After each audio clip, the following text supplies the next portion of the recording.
Desde San Marcos Sierras para todo el mundo. En el aire, Radio Quilpo FM 100.7 y sanmarcosierras.net.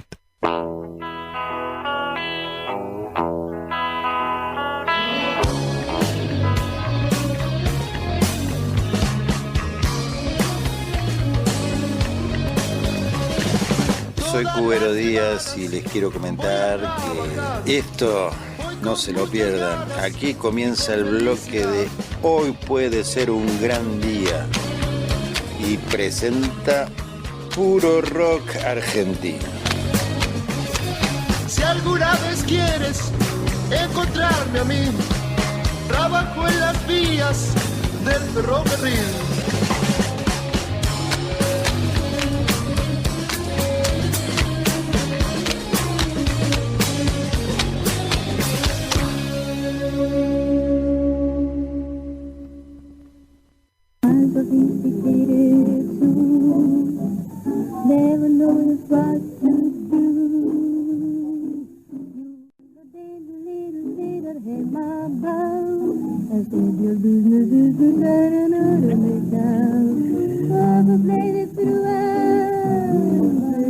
Bueno, voy a entrar despacito, estamos como en el año 35, por ahí. ¿Qué estamos escuchando? Ezequiel Ábalos y buen día. ¿Qué tal? Buen día, Gise, San Marcos. Bueno, la propuesta era hablar un poco del blues y del blues en la Argentina, ¿no? Porque es tan amplio el tema en sí mismo y de alguna manera es la madre del rock and roll, como así el jazz, pero el blues fundamentalmente. Se puede hablar muchísimo del blues, pero básicamente quiero hacer hincapié en 2 o 3 cositas. Una que tiene que ver con la esclavitud, tiene que ver con la época donde los imperios tomaron América y fueron llevados esclavos para hacer los trabajos que esta gente no hacía. Claro. Y que fueron reclutados directamente desde África, pero de diferentes zonas de África, y eso también, de acuerdo a la distribución, hizo que, por ejemplo, en toda la costa brasilera, uruguaya, argentina, llegaran personas de color traídas por mercaderes esclavos de la zona de Angola y del Congo, lo cual en esa zona de África estaba más desarrollado lo que es la música tribal de percusión. En cambio, las personas de color que fueron llevadas a Norteamérica son de la otra zona, de Senegal, de Sierra Leona, y que eran, digamos, como personas que estaban más habituadas, más que a la percusión, a instrumentos de cuerda o de vientos. Mira. En sus propias tribus, ¿no? Eso hace un poco que se desarrollara ese tipo de música dentro del esclavismo, ¿no? De los spirituals, los negros que cantaban en las iglesias, claro, o en los entierros, canciones tristes que después se fueron transformando en himnos de esta vida tan oprimida que tenían, ¿no? Sí. Argentina siempre fue siempre tuvo muy buena recepción para las músicas de este tipo, para el jazz y para el blues, en el sentido que fue como un lugar donde, digamos, se recibió muy bien esta cultura, esa música, no solamente por la cantidad de orquestas de jazz que hubo en un momento, sino por la clase pudiente que de alguna manera habría salones donde iban a ver a estas orquestas, ¿no? Sí. Me viene, perdón, ¿no? Me viene así el recuerdo de mi viejo contándome esto, ¿no? Lo común que era, ¿no? Como a veces cuando yo le decía, voy a una peña o esto y lo otro, me hace pensar, ¿no? Que era en nuestra juventud, era el fuerte, ¿no? Poder salir y ver Claro. orquestas de jazz acá. Claro, bueno, eran orquestas también que también hacían tango, a medida que se fue incorporando Claro, en los sí. bailes de salón. Sí, en los bailes de salón. como que digamos, ¿no? eran dos vertientes también, ¿no? Estaban los que iban en términos Y el generales, el que iba a ver tango jazz, el que iba a escuchar jazz, el que iba a participar del tango. Claro, y el tango era como nuestro blues, pero digamos ya incorporando instrumentos de Europa, ¿no? Claro, Como el bandoneón y otros tonos, ¿viste? Era como una música más blanco, más blanca. claro, Cuando claro, se fusiona con el candombe es cuando se hace más negra, claro, claro. pero básicamente era blanca. Bueno, y estas orquestas iban como entreteniendo a la gente pudiente de Buenos Aires.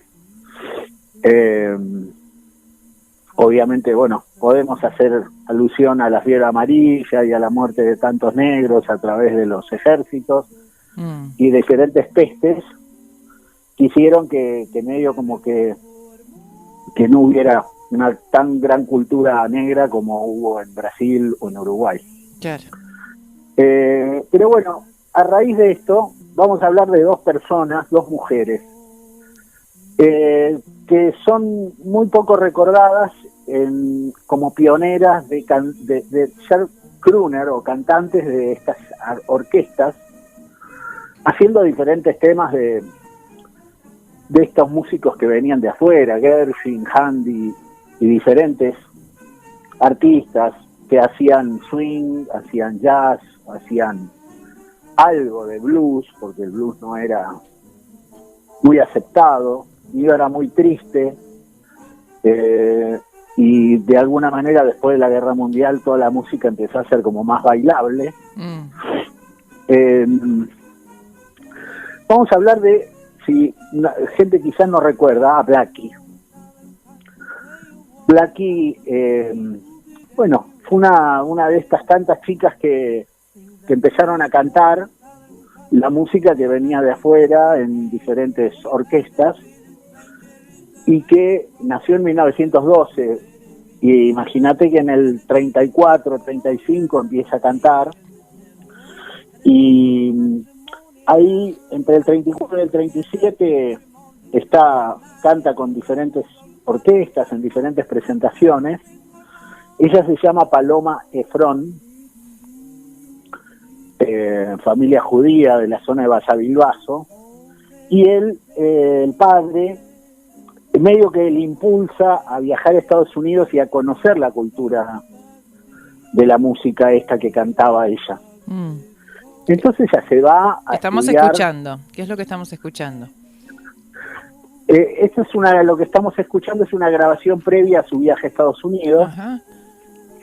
Y después ella se va a estudiar a la Facultad de Columbia, la universidad, después se va a Alabama a hacer un estudio sobre la música blues y jazz, y se va al Mississippi y se mete en todos los lugares, casi al punto de pensar en pintarse la cara de negro para que no la echen, pero sin embargo fue aceptada para que participe de esos jam sessions y de todo, y allá conoce la posta, vive, está todo el tiempo ahí con Louis Armstrong, con Duke Ellington, con Tom Basie, con Ella Fitzgerald, está viviendo ahí.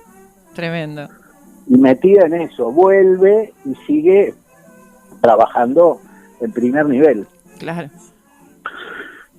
Pero tiene como más inclinaciones hacia el periodismo. Ah, mira. Y ahí es cuando medio se mete en los canales de televisión y empieza a producir y a hacer programas de charla, que luego entrevistaría a todos estos músicos cuando vienen a la Argentina en la década del 60. Mirá. Es muy interesante, por ejemplo, en la historia de Sandro, Sí.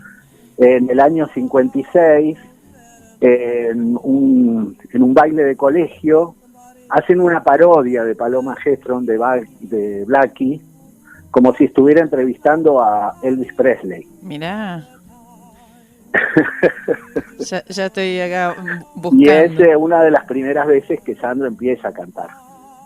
Mirá, qué interesante. ¿Hay bastante material de ella así en tema No, hay muy poco televisión? material porque graba muy poco. Estas 4 canciones que estamos escuchando previamente, y después tiene muy poca grabación. Se dedicó básicamente a la producción de televisión, fue productora de Odol Pregunta, por ejemplo. A Ni tal idea. punto que el día de su nacimiento es el día del productor de televisión, el 6 de diciembre. ¿En serio? Fue Mirá. una grosa que le abrió las puertas a un montón de gente en la televisión y en el Mirá. espectáculo. Día del productor. Blackie, o sea, negrita, ¿no? Acá la De ahí tengo, viene claro, el mirá blues. vos. Che, qué data más interesante, ¿no? Para no terminar más de meterse por ahí, buscar y leer. No, pero pará, Qué porque lindo, acá la qué historia lindo.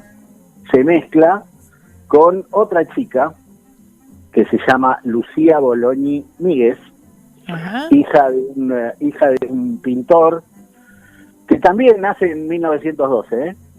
Y hija de un pintor y una poeta, mujer poeta, Míguez, Loelia. Y bueno, y ella se mete a cantar. Si bien nace en La Plata y después se viene a Buenos Aires y se recibe de maestra y empieza a estudiar piano. Y a partir del estudio de piano y a investigar un poco en la música jazz y blues, empieza a cantar. Debuta en el Alvear Palace en 1935, pero es en el 37 que empieza a cantar más con orquestas, con Sánchez Reynoso y varios más, en el Torreón de Mar del Plata también. Mirá. Canta una temporada y donde ahí la ven unos productores y la llevan a Radio Belgrano, y ahí en el 37 tiene un cruce con Blackie. Y cuenta la leyenda que Blackie, después de escucharla cantar a Lucía, que todavía no se llamaba Louis Blue, medio como que se da cuenta, no, esta mina era la que cantaba Blue y que ella no cantaba como ella. Claro, dice. No, a tal punto que sí. medio que deja de cantar un poco porque las pues, comparaciones. Louis Blue rompida. Claro.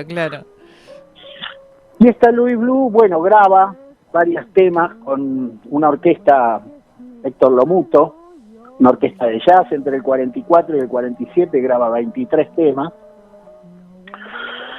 Y durante algunas presentaciones la ve un productor de televisión, de cine, de una compañía de cine, y le dice: pero usted, aparte de cantar bien, es una excelente actriz, porque la mina interpretaba, no era de las estatuas que cantan. La mina desplegaba toda una puesta en escena, era una mina divina y avasalladora, ¿no? Muy amiga de los músicos y muy de estar zapando o muy histriónica, esa es la palabra. Histriónico es la palabra, ¿no? Perdón, no te escuché. Histriónico es la palabra. Histriónico puede ser, pero podría esto es más como, ¿viste? Cuando el cantante interpreta, ¿no? Claro, sí. Interpreta el sentimiento. Claro. Ella era interpretaba sentimiento del blues. Ya la vamos a escuchar. Sí, obvio. Ya andar poniendo, porque entre el 50 y el 54 actúa en 6 películas, entre los cuales una de ellas, que es lo que vamos a escuchar, era la película Días de Odio, donde ella canta Eres mi hombre. Bien. Ya lo estamos escuchando eso de cortina. Estamos hablando de 1954. El blues no era muy aceptado en la Argentina, en las orquestas, muy poco. No llegaban los primeros discos de blues, entre 78 revoluciones de pasta. Claro. Casi no llegaban. Si entraba algún blues era St. Louis Blues o uno o dos más que se tomaban como clásicos. Claro. Pero no había una información fuerte acerca de eso. Obviamente después el blues es tomado por la comunidad blanca y a través de diferentes artistas se va desarrollando. ¿sí? A tal punto de llegar a una Janis Joplin. Claro, claro. ¿No? Pero todavía estamos en la etapa donde el blues todavía es una música negra o música de orquestas blancas, Claro. del jazz. Bueno, Qué buen recorrido que estás haciendo, ¿eh? Sigue es así, muy linda. sigue Y bueno, así. y ella se dedica también al cine, a cantar, pero no graba mucho, aparte de esto que te decía de la orquesta de Héctor Lomuto, Ujú. no tiene muchas grabaciones. Ahora, entre esta historia, vamos llegando a la aparición del rock and roll, ¿no? A la aparición del blues, aparición de Elvis Presley, y todo este impulso globalizante que tuvo la música de rock and roll a través del mundo, y que deriva en cada país de forma diferente. Claro. En Argentina se transforma es adaptada a la idiosincrasia del lugar y se empieza a cantar en castellano canciones propias con el blues como estilo musical. Ahora Y el gran impulsor de eso, porque lo que hablamos de Blackie o lo que hablamos de Louis Blues en esta época eran cantantes mayormente de versiones de temas de jazz, de Gershwin, de Handy, de diferentes artistas que venían de afuera. Claro. Lo que hace acá Javier Martínez, Pajarito Sagur y algunos más que se reunían por ahí, es tomar el blues y darle una forma con una poesía y una métrica en castellano, español. Claro, ¿no? claro. Sí, hacerlo realmente más del lugar, ¿no? Hacer lo propio y hacer letras que hablen de la problemática puntual de cada uno Ahora en su lugar. Una pregunta y un paréntesis así chiquito. Las bandas, por ejemplo, como Manal, ¿arrancan haciendo un blues ya en castellano o hay Sí. una previa con el inglés como En el caso como de idioma? Manal no, porque Manal nace, te diría, en una reunión con Jorge Álvarez y Javier Martínez y Claudio Gavis, que había empezado a esbozar el tema Avellaneda Blues, Claro. que en sus caminatas por las vías del tren. Y sin embargo ese tema recién sale en el long play que se edita en 1970. Previamente fueron sacando diferentes simples en los cuales no había blues. O sea que Avellaneda Blues tiene bastante más años que cuando uno ve, ¿no? Versión original 1970, la edición. No, claro, es la composición fue en el 68, pero Claro.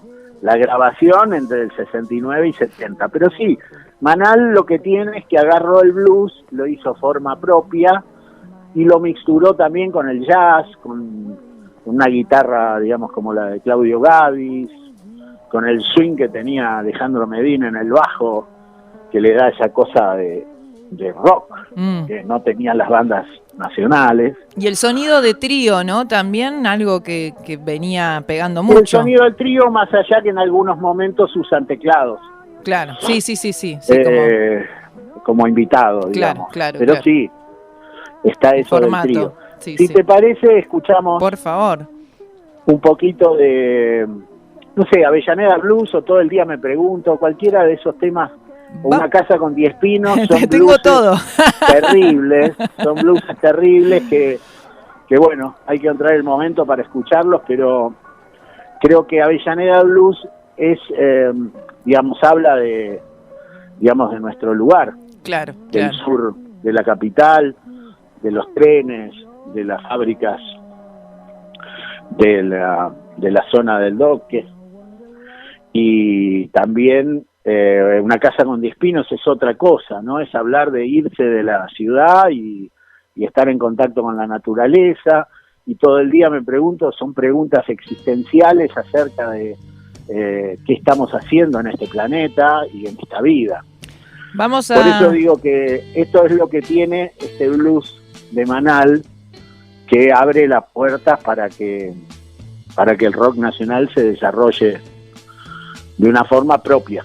Vamos a escuchar Avellaneda Blues, que sea un poco, y después seguimos. Dale. ¿Te parece bien? Y después sigo porque la historia sigue con Louis Blue, porque ella graba con Pajarito Saguri, se integra lo que es el rock y el blues y el jazz, y graba un disco con el trío que tenía Lito Nevia en ese momento, con Astarita González. ¿Cuántas historias? Un poquito más de Louis Blue. Dale. Avellaneda Blues. Banal. Hoy llovió.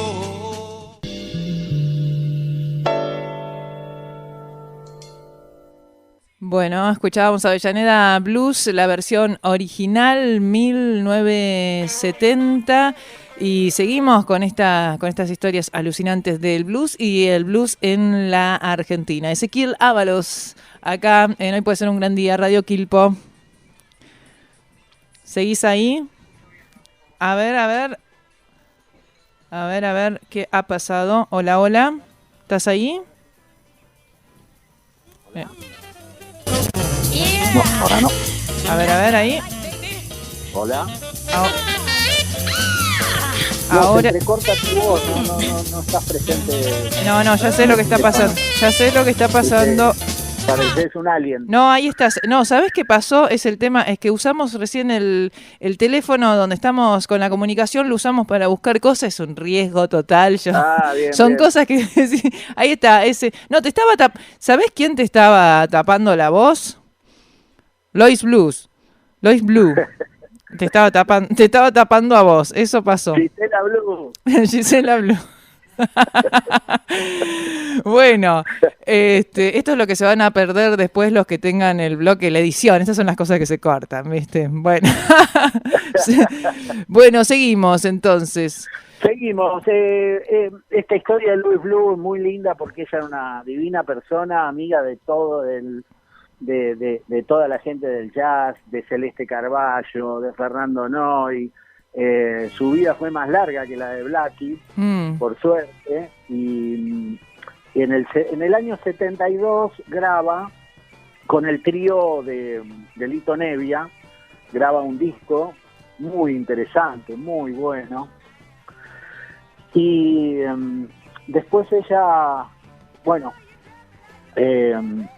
participa de la movida, siempre cantando con sus blues, pero es medio como relegada un poco de lo que es el frente, de lo que es el espectáculo, de la música. Se desarrolló mucho el rock nacional, ella estuvo en contacto, digamos, por ejemplo, cantaba en jazz y pop, en el boliche que se abre en el 77, justamente de Astarita González. Se lo podía ver ahí, después tuvo algunas incursiones en algunos lugares, seguía cantando, improvisando, una voz prodigiosa, que por H o por B en el año 80 decide irse a Estados Unidos. Se va a Estados Unidos un poco a vivir lo que estaba cantando y a ver si podía participar un poco de la movida, y estuvo cantando bastante, metida en una asociación de cantantes de jazz y de blues, y fallece en 1999. Por suerte su hija, que estuvo al lado de ella todo el tiempo en estas movidas de los 70, rescata el disco y se acerca a Lito Nevia y reedita este disco junto con una grabación de ella sola en piano que hizo en Córdoba, que se agrega al disco que es tanta hormona irrepetible, una frase de Celeste Carballo que dijo cuando fallece Louis Blue, Lucía. Mirá. Ahora como cierre nos vamos a ir escuchando... Tengo el disco, acá. Eso, pero te cuento que ella tuvo... Por ejemplo, Louis Armstrong cuando vino a la Argentina la invita a cantar en el Luna Park. Ajá. Cab Calloway cuando viene del 59 también en Montevideo. Duke Ellington también la va Mirá. a ver a un lugar y la acompaña en piano en varios temas. Ya, viste, en los 70 ya venían todos, vino Ray Charles, ya estaba todo el blues acá. Claro. Ella graba eso, bueno, tiene su historia y después se va a Estados Unidos. Como corolario te cuento, en cuanto a Blackie, hay un documental muy interesante de Alberto Ponce que se llama Una vida en blanco y negro. Bien. Anotado. Después de Blues, bueno, se pueden ver las películas donde ella participó. Hay un libro biográfico de Sergio Pujol, también que se puede conseguir, que es un poco el historiador que rescata un poco su historia. Y por otro lado, estos pocos temas que hay disponibles.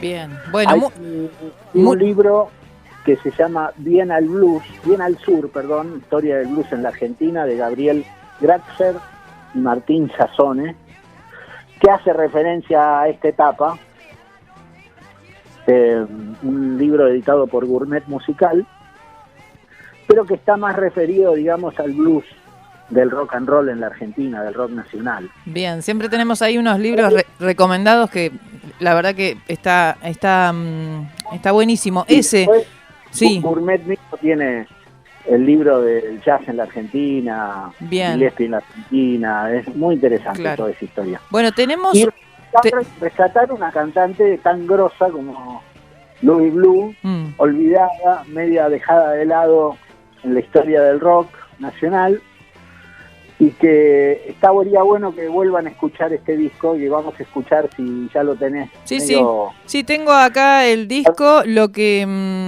sí tengo el disco completo, vamos a ver por dónde. Y no, vos hacías referencia a un tema que yo no lo estoy pudiendo encontrar, y ahora sí tengo... James Infirmary.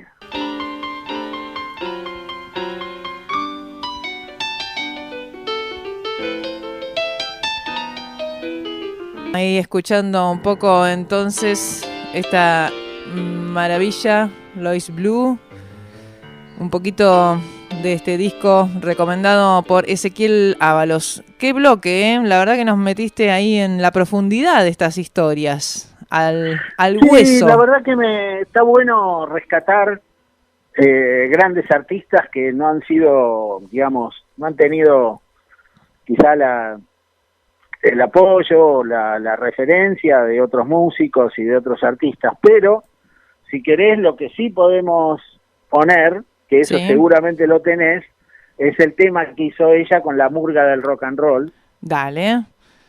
de Pajarito Saguri, un disco que graba en el año 75, y que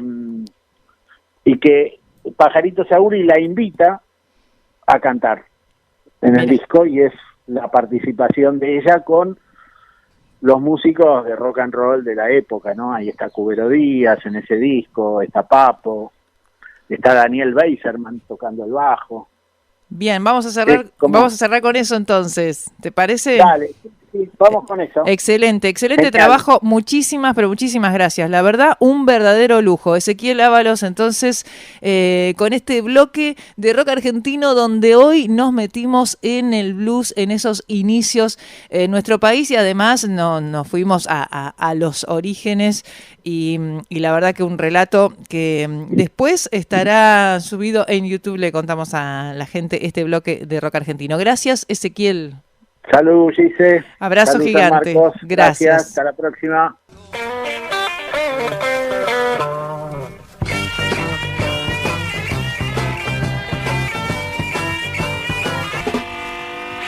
.7